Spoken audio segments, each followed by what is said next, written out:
Finally, I've found him, the editor of the Light conspiracy theory newspaper. We're sitting opposite each other in a pub just outside of Manchester, which is Darren's home turf. He's agreed to speak to me if I also agree to be interviewed by him.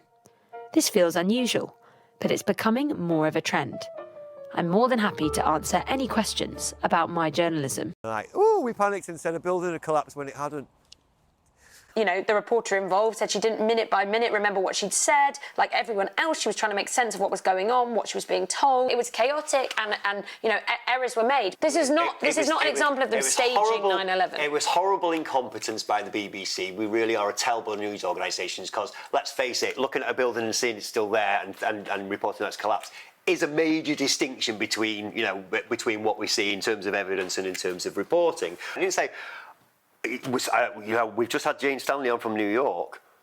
The building's still there. We're terribly sorry, everybody. It's a rare example of the BBC. There was no mea culpa. It was just cover it up, move on, cut the feed, yeah, and now, oh, we made a mistake. As our 3 hours of talking comes to a close, I have one final question for Darren.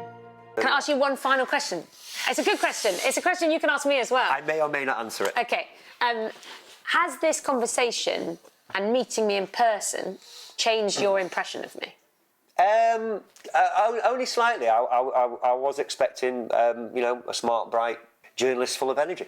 Thank you.